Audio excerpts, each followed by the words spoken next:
Hi everyone, it's Sue with Ully Cat's Designs and Ully Cat's World Vlog, and I have a new process video for Craft Roulette episode 246 today. The parameters for this episode are a holiday card, tree colors, a drinking vessel or vessels element, and the random is something from your floor. So I'm going to start.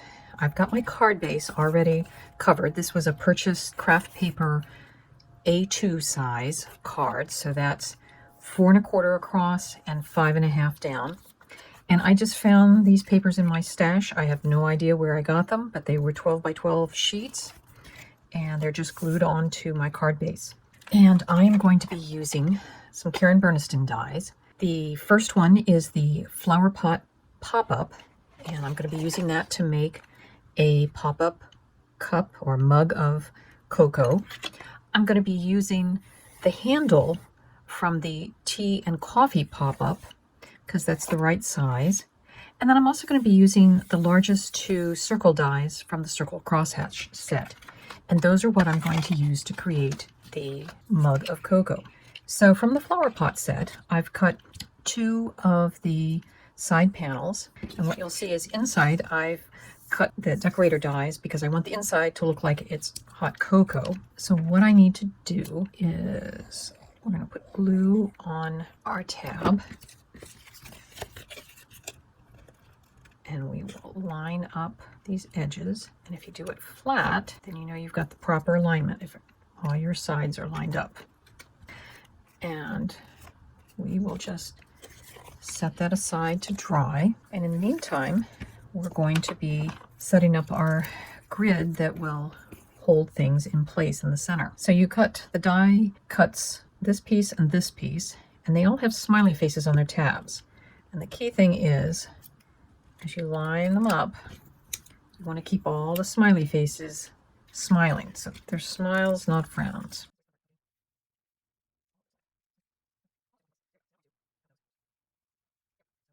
So there we go. So now I'm going to have those, whoops.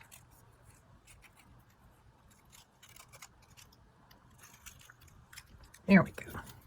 So there's smiley faces that way, and there's smiley faces that way.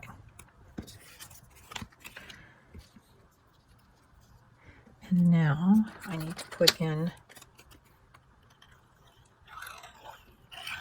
this next decorator piece die so that it covers over our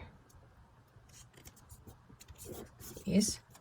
And you can see I've taken just a brown marker to color in the fold marks so that everything will be brown when you look down instead of that bright white that was showing on the back of this card.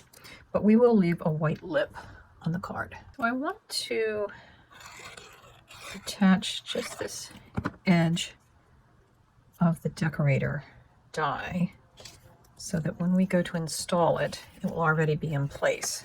So it will go like that. And now we're going to put in our smiley face grid. So I'm just putting glue on those 4 tabs, the smiley face tabs. I want to center this part over my fold, and I want it to just kind of line up with, pressing that down. And now I'm going to put glue on that decorator piece.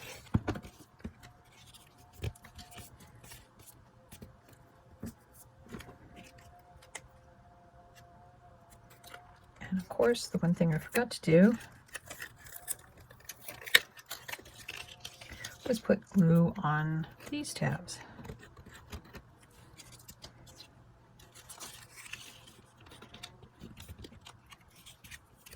And if I did this right,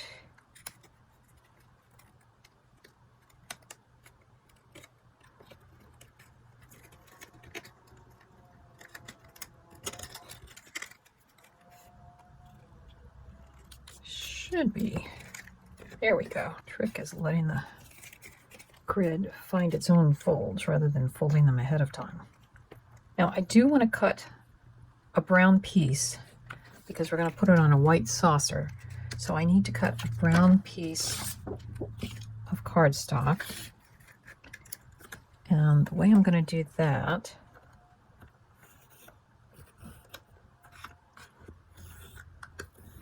so I have a piece of white coated cardstock, and I have located the center and taken a ruler and just drawn down the center of it. And I'm going to take my paper trimmer, and I'm just going to take my pencil line and kind of put it on one edge of the trough for my paper cutter. And then I'm going to do the same thing to the other side, so that I've roughly just cut out that much of a slit. That's going to be where the fold is. So this is the die piece that cuts out the tabs that hold the flower pot in place. So using my grid map, I'm going to center that in place, and now I'll go cut those. I'm going to take that centerpiece paper out, but I'm leaving my tape in place so that I can easily position the tab when we go to glue this in.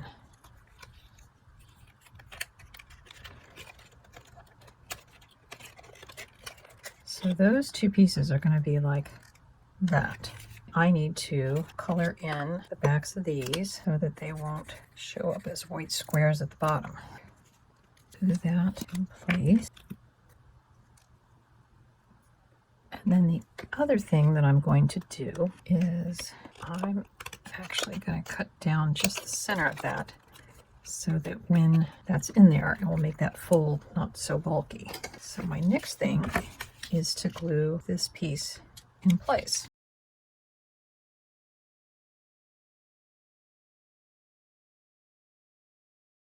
Now we can carefully pull off our, I've added my glue, and I think we'll put our handle on that side. What I did was I cut, here's the die that I used, I just cut out that part and then I trimmed off any excess. One side has a fold, the other side doesn't. We just need to glue those two together, and it's nice that it's a symmetrical handle.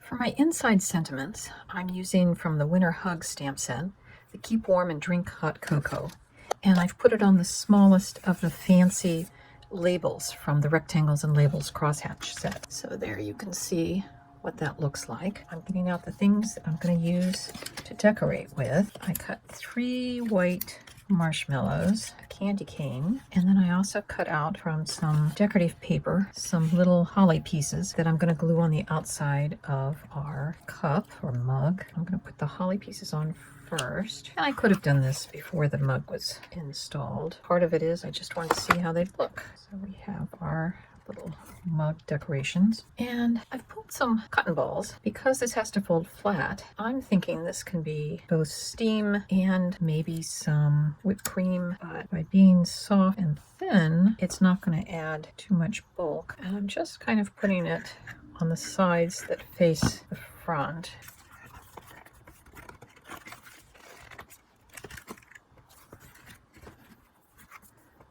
So that adds a little dimension of something frothy and steamy, and we can kind of add some marshmallows, bobbing about.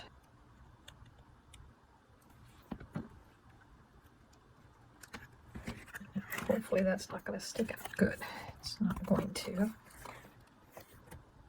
So there's our little mug of hot chocolate with a candy cane. So my marshmallows are actually the inside of the lantern. They were the bigger of the actual marshmallows that I had. This little star cookie comes from this set of dies, and it's the center die. It's also that die that I used to cut out from the second smallest of the classic scallop circles, an old Spellbinders set that I have. And then the candy cane comes from the Karen Berniston stocking pop-up. I don't know if you can see, but this does have embossed features. And then I just sprayed it lightly with my Avery L white spray ink, and I'm not going to glue my cookies in yet because I'm still waiting for this one to dry. It's 2 layers of the scallops, and the back is just a solid one. And just like, and I can't think of the name of the cookies that have like the jam inside or the melted colored sugar, I used my Nouveau Glitter Accents, and this is Seasonal Pine, along with some glossy accents. For the front of my card, I'm going to be using just the inside. I'm not going to use the full frame, but the Merry Christmas Lorna add-ons of Karen Berniston's. And it cuts that shadow as well as, then there's separate ones to cut the red. And it's very easy to put together because I don't know if you can tell, but at least a little embossed print on the shadow piece to kind of show you where the letters go. And then I'm thinking I kind of like that little star kind of rosette to show up there. It just kind of adds a little something. And I'm actually going to put a weight on top of that, and we'll let that dry. And here's our finished card for Craft Roulette, episode 246. And I have an envelope as well that has that matching candy cane. So we have, it's obviously a holiday card. We have our tree colors of various shades of green and red, things that you might hang on a Christmas tree. And then our drinking vessel is inside with our cup of hot chocolate. We've got some Christmas cookies and our sentiments. Now, the random is something from my floor. I keep all of my baskets of dies on the floor. So my on the floor item was the dies used to cut all of my card. I hope you've enjoyed this episode and process video. I hope it inspired you. Happy holidays, and we'll see you next Friday when Craft Roulette is live again. Bye-bye.